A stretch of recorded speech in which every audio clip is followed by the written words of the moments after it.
Hello YouTube viewers, welcome to my channel Science to Technology. In today's show, Science Thursday, we're going to talk about 3D printing, fused deposition modeling technology in 2025. So what's been going on in it? So basically, this is an ancient technology. This started in 1980s, the idea of 3D printing. Yes, it's just after CNC, people figured out that this can be done. And you have to understand, stereolithography, that was the first thing that is like you and I can modernly think of 3D printing, was patented in 1984 by 3D Systems. And FDM, like this normal stuff, this was also patented in 1989. So before 90s, these were done. Now here's the deal. Tech were blockaded due to patents, and it was idiotically expensive, and that created a feedback loop, meaning even though the technology was there, it was not like improving. Why? Because there were not enough users. Why there were not enough users? Because they were very high cost. Why they were high cost? Because there was no competition. Why there was no competition? Patent blockade. Like sometimes companies make patent like CD and DVD, but they openly sell it, like you give us royalty on that, but sometimes company, no, we are the only one who's going to sell it. So that time it may backfire. It did backfire on 3D printing. So technology was there, and again, almost 10-20 years of progress was delayed simply because it was idiotically expensive. No open and collaborative discussion was like, okay, how do we make it available for all? And things did not go very well. But by 2009, patents started to expire, and this is where the floodgate was open. Now there were some amazing professors like these gentlemen, and they realized this problem. Like computers were getting faster, so 3D printing was actually should be doable. Like people were building a normal CNC machine in their household, so why that 3D printing was not done? Simply because there was no, like, it was illegal, so to say, because again, companies have patent. So rip rap move project was created. The idea was you make replicator and it will replicate itself. So they started it, and everything was in open. By 2005, everything was open source foundation, and they made sure that everybody works on it, they gets credit for it, and there was nothing behind lock and key. And it started to work well. Like again, well, from not having a 3D printer to having 3D, not well for common civilian, but things started to happen. And MakerBot became the early companies that started to try to sell kits and all that. And things started to heat up by 2010, meaning from 2010 to 2015, heavy nerds could actually get into it, and there was a community brewing. By 2015, companies like Prusa and all that, they were also selling good enough of printer. So printer went from like, whoa, to like, neat. Like more and more people started to use it. And then this happened. Now this was a big moment. Why? Here's the deal. Prusa, I do like the company. They have good ethos. They pay their workers well. Everything is awesome. They just smoked too much cocaine. Basically, they smoked their own product. You should never do that. They actually tried to make 3D printer with a 3D printing. That was a dumb idea, and it was only a matter of time somebody notices it that. So they had all the things as open source. Other company was like, hey, wait a minute, you are spending hours to print a physical part that goes into a printer. There is this technology known as screws, nuts. How about using that? So Ender 3, there is nothing new about this. Only the fact that somebody actually sat down and figured out how can we mass produce it. Okay, how do you make a frame that is flexible? Boom, V2020 extruder. Now why V? So rollers can directly run on that. You do not need any teeth rail or something like that. So linear bearing. Basically, it was a rudimentary linear bearing on itself. And be mindful, it was an ancient technology. It was already used for laser cutter, CNC and all that. They just realized this is a better tool. And if you compare this printer, as in like when it came out in 2018 versus what Prusa was selling, you'll be like, Prusa, what are you doing? Like they had basically linear rod, school, awesome, GG, bearings, awesome, and then giant plastic parts. And these parts were huge. It was taking hours. They had like hundreds of printing parts out. This company, metal, chop saw, tap, go home, done, sleep, sheet metal, fold it, go home. So they've demolished Prusa's market capture basically. And fundamentally, like the price first time started to touch $200, it opened the floodgates. Now again, they were not very nice. They were, even though they were using open source, they were not sharing it. And like, the model designs and patents and all that is like, they were coming about it, but they did drop the price. And again, they came under the pressure and actually made CAD models of this. Everything is open and all that nowadays. So other companies can also learn from it. But here's the, what they did was like mind-bogglingly awesome. It was like, hey, 3D printer is not a magic technology. It's just a CNC with one extra step. So What they did is like, whoa. And because of that, so many people, this is my printer. I bought it after, I think 2020 or 2019. This is where I bought it. So this changed the world. And after this, every prices started to come down and Purusha started to lose market grip. So to say. And again, it's Purusha's own fault. You should not smoke your own product. You're supposed to sell people the idea 3D printer can make a 3D printer. You're not supposed to actually try to do that. Like, no. So this is how 3D printing started. Like right now it's in a good place. Basically by 2020 it started in a good place. So what progress has been made? Like same way smartphone, if you look year over year, you will not feel like anything is changing. But if you look from like a smartphone from 2020 to 2025, there is significant difference. And God help you if you are looking at a smartphone of 2015, even though they were there, it's like, whoa. So there were a lot of progress. For example, the major computational progress happened. The motherboards, like even my Ender 3's first board was 8-bit. Now let that be very clear. There were rich people, there were nerdy people who had higher bits, but that was not default. Like just bare minimum was 8-bit. But nowadays is bare minimum is 32-bit. Now, is that important? Yes, 32-bit is enough computational power that you can calculate advanced things like pressure advance and all that. And yes, you can force the algorithm to fit inside 8-bit. It's why. So 32-bit actually became a normal thing now. Like you do not think about it. Unless it's a very old printer or something like that, you do not think about it. Most of the time you have 32-bit, you can run advanced algorithms, acceleration, deceleration algorithms, and all of that allows the printer to work faster and more efficiently. And nowadays you can reach a point where it's like, because there is a plastic and it has elasticity, you can have a variable based on which it can figure out like this filament extrudes this much. Computer, when it's about to make a corner, it's like, okay, let me slow it down. Let me slow down the extruder based on the variable, and then we're gonna make a 90-degree turn. So instead of having a elephant foot kind of 90-degree, it's like a very straight 90-degree. There are a lot of subtle things that became mathematically possible. It was there, but 8-bit was the, the daddy at that point in time, so people were not using it. Now everybody has 32-bit. Then we have the biggest quality of life upgrade. My Ender 3, I did not like to print that much simply because it was noisy. The stepper motors were it's like I did not knew how much I would hate it. Like again, it's not an issue when you are like in the honeymoon phase where it's like, oh, 3D printer, let me print everything. It's like after a while it's like, bro, it's noisy. So development in stepper motor, basically low cost.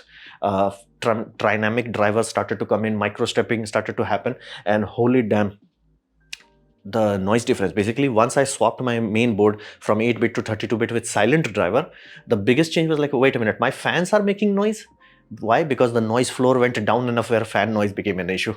So that was a very big whoa, quality of life. Like you can nowadays, you can have a quality printer in your office and you can have video calls, conference and talk and think, and you will not notice it. So that was a very big wow. And auto bed leveling is also now almost granted, even on a cheap printer. When I started, these were like, whoa, like you are the rich guy who has auto bed leveling. Now even I have that. So we started with probes. Purusha had inductive probes. And now the most advanced option is basically in strain gauge on the nozzle itself. Why? Because once you push the nozzle, you drive, the stepper motor drives the nozzle, you get a spike into the load cell. That's the best option simply because there is no XY coordinate issue. Like flat out, this is where I'm touching, this is what it is. So if you do multiple bed leveling probes, your build volume is not lost. You do not have to have offset. It is far more accurate. So if implemented correctly, let that be very clear. If you do not implement it correctly, it's pointless. But if done correctly, this is awesome. And nowadays, nobody even talks about it. It's like, yeah, it's a done, it's a solved problem. So that is there. And we started with character LCD, as in like there were lines in the LCD, like 4 lines. As my LCD is still old, so it's like freaking 4 lines. That's all I got. From that to now, even on cheap system, you get full-fledged color touchscreen. That's the part that hurts the most. Again, let that be very clear. This is me talking from experience. You will not use a device if it's not user-friendly. First few, months when you are in honeymoon phase, you're gonna push through it. But after a while, you're just gonna close it in Almira. So having color touchscreen does make usability far more effective. Firmware grew exponentially. Like holy damn, the early firmwares, Merlin firmwares and Clipper firmwares to what we have right now, it's like damn. Like firmware is like finally flexing that 32-bit muscle horsepower. It's like damn, things you can do in today's power and how fast you can print.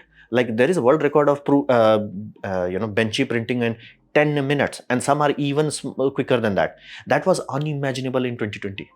Like, some people were barely pushing it, but like nowadays it's like, yeah, you should get that. So fundamentally, again, because the firmware improved that much, and connectivity, I still have that same old problem where it's like, collect the data in your micro SD card, put the micro SD card in the main board, and that will print. Now we have Wi-Fi, working Wi-Fi, real-time monitoring, clipper, and all that. It's like done, sorted. So meaning, what does it all mean? At this point in time, most printers just work. Like, unless you are very unlucky, you buy some really crappy printer, most of the time you're gonna buy a printer and it's gonna work. It's not gonna be like the old ender days where, like, after buy it, you first make sure fix all the faults, then you may spend a lot of time paper blood leveling it, and then spend more times like, okay, let's print parts for that printer so it works very effectively. Yeah, so a lot of improvement has been done, like tremendous improvement. Like, I'm experienced of it, so I'm like, yeah, we went from like poo-poo to like, damn, you get this for $200. I'm like, damn. Now, what's the next? Like, we got this. Basically, we had a printer in 2020. By 2025, more advanced, more quality of life improvement. That all that happened. It's now default. Nobody thinks about it. We good. We got this. What next? Right now, the current trend is everything we had so far in 3D printing was a single filament printer. So that is the biggest limitation. Even if you have multiple spools, if you have just one extruder, like, one poopy point, you can't do much with it. And if you're like, okay, what if I want multiple color, which everybody, like the moment we started to do 3D printing, that was the first thing people wanted, is like, hey, what if I can have different color? And people figured out that you can send basically different filament through the same pipe. You can retract and then push. But those who knew about plastics, specifically people who are dealing with injection molding, they're like, yeah, lol, that's not how it works. It's like, why? Well, even though, let's just say I had a white filament going through that, making a white box, and now like, okay, I'm going to make a black section into this. You pull out the white filament, cool, awesome. Now you're going to inject black filament, cool, awesome. The moment you start to extrude, you're going to get gray filament because there was white molten there, and it will take a hell lot of time to flush it out. So that created a modern reality of printers pooping, because they have to like just flush it out, flush the old plastic out. And that created a tragic scenario where your model could be small and the waste would be more than the model itself. So if we literally went back to CNC had this issue, like, for a small part you will have giant waste. 3D printer was like, oh, only that much is consumed. Now, like, if you do this, it's like, yeah, for 40 grams of action figure, you may be looking at 800 grams of plastic poop, simply because every layer has to have that tool change, and every tool change has this option. So it is very slow because, again, so many steps. It is wasteful, like it is brutal, and is mostly for color, because you are talking about a one nozzle. So you cannot have like, hey, what if I have this nozzle that is like, let's say 0.4 for structure? What if I have 0.2, which is just for giving mass or something, or like, infill and something like that? Or what if I have 0.1 for fine details? Yeah, you can't do that. You can't do that, my man. You can't do that because, again, you had just one nozzle. So, and different material also is like, pushing it. So fundamentally, it created a scenario where we needed a better topology rather than brute forcing a stupid topology, a better topology. So better topology is tool changer topology. Basically, you have more than one nozzle. Now, some designs have nozzles directly into the block. Some I have seen highest is 4 in the block itself, and other systems where they have it's as an independent unit. Basically, how we have CNC machines where different drill bits are in tool changer caddy, same thing. So that's the era that we are entering now, 2025. So multiple extruder. Now, what's the point? Everything is pre-calibrated. You do not have to pull the filament or put the new filament, because it's already there. So let's say you have 4 tool changer, or even 2. Like in this scenario, you have 2. You have one orange, one black. It's already there. Temperature is set. Heck, let's just say your black filament requires temperature of 220 degrees Celsius. Orange filament only requires 180. You can have both of them at that temperature, and there will not be a pooping issue. So it works. So multiple extruder is much better because it gives you temperature control, nozzle diameter control, flow rate control, and filament control. As in, like, you can literally have what people always wanted. Like right now, it's a very common thing in injection molding, where you can have a structural injection molding and then you have grip material. So you have hard ABS and then you can have TPU on top of it from one injection mold, different material. So like drill handles and all that. That's like shut up, take money. It's a super cheap thing now to do. People wanted to do that in 3D printing. You can only do that if you have multiple nozzles, like 2 minimum, 4 5 if you really want to have like some finesse with it. So flat out, it is possible now with tool changer. And again, that technology started to have, but again, there were way too many patent issue. There was way too many this and that. But now people are finally, jibing into it. And the other tools are also possible. For example, if you have 3D printer, it's not necessary that you are limited to it. You can do other things also. For example, you can have a pen plotter on it. Like basically, let's say you have a 3D printer and you want to paint something on it, just paint it, pen plotter it. And personal favorite, people want to do what we call pick and place. Why? Well, many people utilize magnet into the models or bearings into the model. What if you can embed it while it was being constructed? So instead of just having another hot end, what if you had a pick and place robotic arm? What if you had a laser cutter? Cutter is a bit pushing it hard because it's unlikely you're going to have a lot of wattage in that. But like foot engraver is super easy. Take it and go. That is doable. Pen plotter, that's also desirable. So tool changer is, this is where we are going right now. Can you have CNC? Unless you are cutting something very soft, it's not possible. Like a rigidity of a 3D printer versus rigidity of a CNC machine, it's on a different level. So CNC, again, not impossible. It's just that it would be way too weak. But laser, it could work. Again, technically, you can even cut a giant metal out of it as long as you have the wattage for the laser. So I could easily see 10 watt lasers for engraving, 40 watt lasers for engraving, 100 watt for cutting. Going higher than that becomes stupid. It's like just buy a dedicated laser cutter. So tool changing is the next frontier in the hardware domain. Now we come to the mathematics part of it. If you ever felt like why the heck we need to study math, look into this guy's video, you will understand why. So basically, here's the 3D printing is not what we call isotropic material, meaning its strength is not fixed. Like for example, if this puppy, this handle is a plastic injection molding part, it will be same in this axis, and like this. Basically, if I want to twist it. But if it's 3D printed, I have to print knowingly how it's going to be used. Now, because if I design it such a way that layers are like this, it's super awesome because it's not going to bend like this. It's not going to twist like this. Everything is but again, what if the action happens like this? It will crack. Layer lines will come apart. So you have to know that. It's almost like wood. How wood has like wood grains. If you go with the grain, you're good. If you go against it, you break. Again, that's why plywoods have multiple grains going each other, almost like carbon fibers. Like you're not supposed to have all carbon fibers in one axis. You're supposed to have multiple axes. So same goes with 3D printing. You have to know how these things work. Failure to do that, it's not going to be a strong print. So it's up to the designer to use it. For example, many people, when they first started 3D printing, they're like, okay, I'm going to print a screw standing like this on the print bed. Really bad idea. Never do that, because the moment you pull threads on it, it will come apart from the layer line. So how do you print it? You print it like this. And again, you're like, okay, wouldn't it touch the bed? Yeah. So you slice the top and bottom. Now I can print screws and it will be useful. Like it will actually be plastic screws, strong. Before that, it was 3D printer screw, which was much weaker. So users have to know how this works. Basically, if I design the handle like this, like in this orientation, it will break from here. There it will be strong, but here it will break. So I have to lay it down on the printing bread. This is the biggest 3D printing object I did. This was my Mark 1, and again, the rods I wanted to use the basically bridge construction infrastructure to reduce it. Mark 1, Mark 2, I'm working on Metal 1, Mark 3. So fundamentally, you have to know how these things work, how the layer line works. So what if layer line is not 2D only? Right now, your 3D printer is not technically 3D, it's just 2D with extra steps. You lay one layer, another layer, another layer, another layer, another layer, another layer. It's just 2D. But what if it was non-linear, as in you had non-planar ability, meaning you can curve it. Now, people who work with CNC is like, it took you this long? Because here's the deal. CNCs start with like 4 axis, 5 axis nowadays. And you can go some stupid number where it's like 8, 9 axis. Or I heard it, but I cannot verify it, that BMW for one engine block machining, they could go as high as 21. I have no idea how many, like how you're even moving it, but that is doable. Like 5, 6 I have seen. So fundamentally, 3 axis of a 3D printer is way too limiting. So the idea is you move it in 4, 5 axis. Cool.